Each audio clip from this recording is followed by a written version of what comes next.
ಎಲ್ಲ ನನ್ನ ಪ್ರೀತಿಯ ಸೆಲೆಬ್ರಿಟಿಗಳಿಗೆ ನಾನು ನಮಸ್ಕಾರ ಹೇಳಲ್ಲ, ಇಲ್ಲ ಥ್ಯಾಂಕ್ಸ್ ಹೇಳಲ್ಲ, ಇಲ್ಲ ಧನ್ಯವಾದ ಹೇಳಿದ್ರು, ಏನೇ ನಾನು ಪದ ಯೂಸ್ ಮಾಡಿದ್ರು ಕೂಡ ತುಂಬ ಕಮ್ಮಿ. ಯಾಕಂದರೆ ನೀವು ತೋರಿಸಿರೋಷ್ಟು ಪ್ರೀತಿ ಅಭಿಮಾನ ಇನ್ಯಾವತ್ತೂ ಅದನ್ನು ಅದು ಯಾವ ಥರ ರಿಟರ್ನ್ ಮಾಡೋದು ನನಗೂ ಗೊತ್ತಾಗಲ್ಲ. ಬಟ್ ಇವತ್ತು ಆ್ಯಕ್ಚುಲಿ ಇಲ್ಲಿ ಕೂತ್ಕೊಳ್ಳೋಕ್ಕಾಗಲಿ ಹೇಳೋಕ್ಕಾಗಲಿ ಒಂದೇ ಒಂದು ರೀಸನ್ ಏನಂತಂದರೆ, ಈಗ ಆ್ಯಕ್ಚುಲಿ ಬರ್ಡೇ. ಯಾಕಂದರೆ ನೀವುಗಳು ತುಂಬ ಆಸೆ ಪಟ್ಟಿದ್ರಿ, ನನಗೂ ತುಂಬಾ ಆಸೆ ಇತ್ತು. ಯಾಕಂದರೆ ಪ್ರತಿಯೊಬ್ಬರನ್ನು ಮೀಟ್ ಮಾಡಿ ಥ್ಯಾಂಕ್ಸ್ ಹೇಳೋಣ ಅಂತೇಳಿ. ಯಾಕಂದರೆ ಪ್ರತಿ ಸಲ ನೀವು ಬಂದಾಗಲೂ ಎಲ್ರಿಗೂ ನಿಂತ್ಕೊಂಡೆ ಆ್ಯಕ್ಚುಲಿ ಕೈ ಕೊಟ್ಕೊಂಡು ಎಲ್ರಿಗೂ ಒಂದು ಥ್ಯಾಂಕ್ಸ್ ಇಲ್ಲ ವಿಷಸ್ ತೊಗೊಳ್ತಾಯಿದ್ವಿ. ಬಟ್ ಈ ಸಲ ಒಂದೇ ಒಂದು ಪ್ರಾಬ್ಲಮ್ ಏನಂತಂದರೆ, ಏನೋ ದೊಡ್ಡ ಪ್ರಾಬ್ಲಮ್ ಅಂತ ನಾನು ಹೇಳ್ತಲ್ಲ, ನನ್ನ ಹೆಲ್ತ್ ಇಶ್ಯೂ ಅಷ್ಟೇ, ಇನ್ನೇನೂ ಇಲ್ಲ. ಯಾಕಂದರೆ ನಾನು ತುಂಬ ಹೊತ್ತು ನಿಂತ್ಕೊಳ್ಳೋಕ್ಕಾಗಲ್ಲ.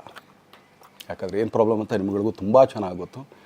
ಯಾಕಂದರೆ ನಿಂತ್ಕೊಂಡು ನಾನು ಆ್ಯಕ್ಚುಲಿ ಎಲ್ರಿಗೂ ವಿಶ್ ಮಾಡೋಕ್ಕೆ ನನ್ನ ಕೈಲಿ ಆಗಲ್ಲ ಅಂತ. ಯಾಕಂದರೆ ಯಾವಾಗ ಇಂಜೆಕ್ಷನ್ ತೊಗೊಳ್ತೀನೋ ಒಂದು 15-20 ದಿನ ಅಲ್ಲಿ ಬಿ ಓಕೆ. ಬಟ್ ಆಮೇಲೆ ಮತ್ತೆ ಅದ್ರ ಪವರ್ ಕಮ್ಮಿ ಆಗ್ತಿರಂಗೆ ಪೇನ್ ಸ್ಟಾರ್ಟ್ ಆಗುತ್ತೆ. ಸೊ ಆಪ್ರೇಷನ್ ಅನ್ನೋದು ಕಟ್ಟಿಟ್ಟು ಬುತ್ತಿ, ಅದು ಎಲ್ರಿಗೂ ಗೊತ್ತು, ನನಗೂ ಗೊತ್ತದು. ಸೊ ಅದಂತೂ ಮಾಡಿಸ್ಲೇಬೇಕು ನಾನು. ಆದರೆ ಈಗಿರೋ ಕೆಲಸಗಳಲ್ಲಿ ಯಾರಾದ್ರು ನಾನು ಒಪ್ಕೊಂಡಿದ್ದೀನಿ ಸಿನಿಮಾಗಳು. ಸೊ ಯಾಕಂದರೆ ನಾನೆಲ್ಲ ನನ್ನ ನಿರ್ಮಾಪಕರಿಗೂ ಥ್ಯಾಂಕ್ಸ್ ಹೇಳೋಕ್ಕೆ ಇಷ್ಟಪಡ್ತೀನಿ. ಯಾಕಂದರೆ ಇಷ್ಟು ದಿನ ಕಾದರು. ಸೊ ಅದೊಂದು ರೀಸನ್ಗೋಸ್ಕರ ಅವ್ರುಗಳು ಆ್ಯಕ್ಚುಲಿ ಇಷ್ಟು ದಿನ ಕಾದಿದ್ದಾರೆ, ನಾನು ಅವ್ರುಗಳಿಗೆ ಅನ್ಯಾಯ ಮಾಡಬಾರ್ದು. ಯಾಕಂದರೆ ಅವರು ಒಂದು ಏನೇನೋ ಪ್ರಾಜೆಕ್ಟ್ಗಳನ್ನು ಕೊಟ್ಟಿರ್ತಾರೆ ಅಂಥೇಳಿ.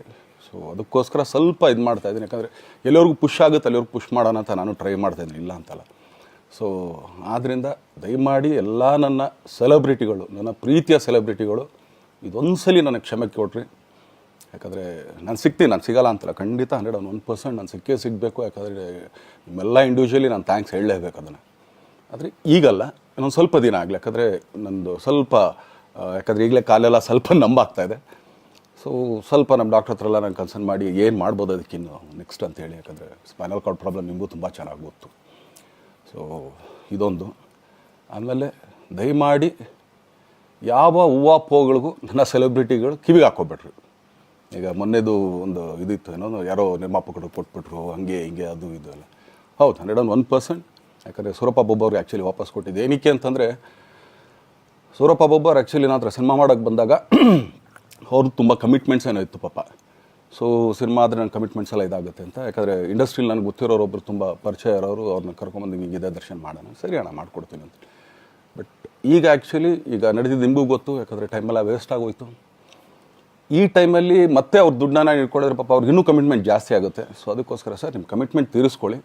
ಸೊ ಮುಂದಕ್ಕೆ ಒಂದು ಒಳ್ಳೆ ಸಬ್ಜೆಕ್ಟ್ ಸಿಗ್ದಾಗ ಖಂಡಿತ ಮಾಡೋಣ ಅಂತ ಅಷ್ಟೇ. ಆಮೇಲೆ ನಾನು ಪ್ರೇಮ್ ಖಂಡಿತ ಸಿನಿಮಾ ಮಾಡೇ ಮಾಡ್ತೀವಿ. ಯಾಕಂದರೆ ಅದು ನಮ್ಮ ಗುರುಗಳು, ಹಾಗೆಯೇ ನನ್ನ ಪ್ರೀತಿಯ ಸ್ನೇಹಿತೆ, ಅದು ರಕ್ಷಿತನ ಆಸೆ ಅದು.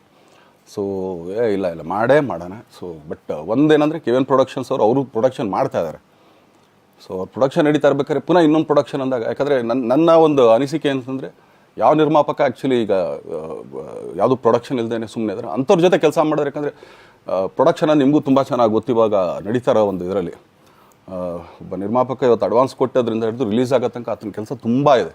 ಬರೀ ದುಡ್ಡೊಂದು ಹೊಂಚೋದೇ ಅಲ್ಲ, ಸೊ ಎಲ್ಲ ಇದರಲ್ಲೂ ಕೂಡ.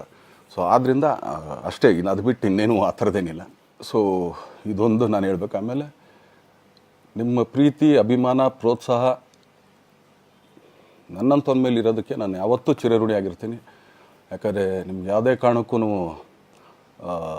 ಏನಂತಾರೆ ಅದನ್ನು ತೀರ್ಸೋಕ್ಕೆ ನನ್ನ ಕೈಲಾಗಲ್ಲ. ಯಾಕಂದರೆ ನೀವು ಕೊಟ್ಟಿರೋಷ್ಟು ಪ್ರೀತಿ, ಆಮೇಲೆ ಪ್ರೀತಿಗಿಂತ ಹೆಚ್ಚಾಗಿ ಒಂದು ಸಪೋರ್ಟ್ ಅಂತ ಹೇಳ್ತಿರಲಿಲ್ಲ. ಇವಾಗ ಆ್ಯಕ್ಚುಲಿ ಸ್ವಲ್ಪ ಚಾರ್ಜ್ ಹಿಂಗೆ ತಿರ್ಗೋಗಿದೆ. ಬಟ್ ಆದರೂ ಇವತ್ತು ಹಿಂಗೆ ನಿಂತ್ಕೊಳ್ಳೋಕ್ಕೆ ಹಿಂಗೆ ಸಪೋರ್ಟ್ ಕೊಡ್ತಾ ಇದ್ರಲ್ಲ. ಸೊ ಅದಕ್ಕೆ ನಾನಾಗಲಿ ನನ್ನನ್ನು ನಂಬ್ಕೊಡೋರು ಎಲ್ಲರೂ ಕೂಡ ನಿಮ್ಗಳಿಗೆ ಚಿರಋಣಿ ಅಂತ ಹೇಳೋಕ್ಕೆ ಇಷ್ಟಪಡ್ತೀನಿ. ಆಮೇಲೆ ಈ ಮುಖಾಂತರ ನಾನು ಒಂದು 3 ಜನಕ್ಕೆ ತುಂಬಾ ಥ್ಯಾಂಕ್ಸ್ ಹೇಳಬೇಕು. ಎಸ್ಪೆಷಲಿ ನಮ್ಮ ಹೀರೋ ಧನ್ವೀರ್ ಅವ್ರಿಗೆ. ಯಾಕಂದರೆ ಆತ ಪಾಪ ಯಾವಾಗಲೂ ಜೊತೆಲೇ ಇದ್ದು ನಮಗೊಂದು ದೊಡ್ಡ ಬೆನ್ನೆಲುಬು, ಮಾರಲ್ ಸಪೋರ್ಟ್ ಆಗಿದ್ದು. ಸೊ ಧನ್ವೀರ್ ಅವ್ರಿಗೂ ಥ್ಯಾಂಕ್ಸ್. ಹಾಗೆಯೇ ನಮ್ಮ ಬುಲ್ಬುಲ್ ರಚಿತಾರಾಮ್ ಅವ್ರಿಗೂ ತುಂಬಾ ಥ್ಯಾಂಕ್ಸ್. ಹಾಗೆಯೇ ನನ್ನ ಪ್ರಾಣ ಸ್ನೇಹಿತೆ ಆದ ರಕ್ಷಿತಂಗೂ ಥ್ಯಾಂಕ್ಸ್.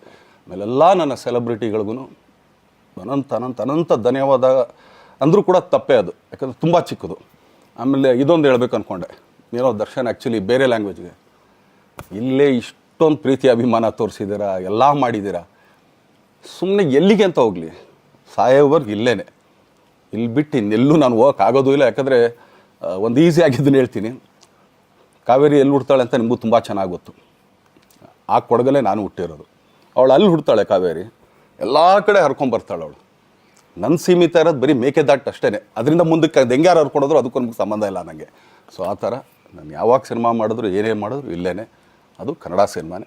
ಡಬ್ಬಾಗಿ ಎಲ್ಲೇ ಹೋದ್ರು ಅದು ಬೇರೆ ಥರ ಅದಷ್ಟೇ. ಬಟ್ ನಾನು ಕನ್ನಡದಲ್ಲೇ ಇರೋದು, ಕನ್ನಡ ಸಿನಿಮಾನೇ ಮಾಡೋದು.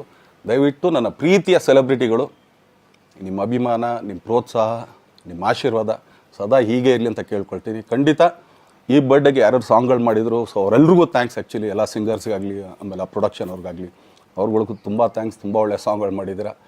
ಸೊ ಇಷ್ಟು ತೋರಿಸ್ತಾ ಇದ್ರಲ್ಲ, ಅದನ್ನು ಎಕ್ಸ್ಪ್ರೆಸ್ ಮಾಡೋಕ್ಕೆ ನನಗೂ ಆಗ್ತಾಯಿಲ್ಲ. ಹೆಂಗೆ ಎಕ್ಸ್ಪ್ರೆಸ್ ಮಾಡೋದು, ಏನು ಹೇಳಿದ್ರು ಅದು ಕಮ್ಮಿನೇ ಆಗ್ತಾಯಿದೆ. ನನ್ನ ಪದ ಏನು ಹೇಳಿದ್ರು ತುಂಬ ಕಮ್ಮಿ ಆಗ್ತಾಯಿದೆ. ಸೊ ಇದೊಂದು ಸಲ ದಯಮಾಡಿ ಕ್ಷಮೆ ಇರಲಿ. ಸೊ ಖಂಡಿತ, ಬಟ್ ಆದಷ್ಟು ಬೇಗ ನಿಮ್ಗಳಿಗೆ ಸಿಗ್ತೀನಿ ನಾನು. ಅದು ಯಾವಾಗ ಅಂತ ಹೇಳ್ತೀನಿ. ಸೊ ಅಲ್ಲಿವರೆಗೂ ಮೊಟ್ಟೆಗೆ ಹಾಕ್ಕೊಳ್ಳಿ. ನೀವು ಹೆಂಗೆ ಆ್ಯಕ್ಚುಲಿ ದರ್ಶನ್ಗೆ ಹೋಗಲಿ ಪಾಪ, ಆಯ್ತು ಇದು ಸಲ ಬಿಟ್ಬಿಡೋಣ ಅಂತೇಳಿ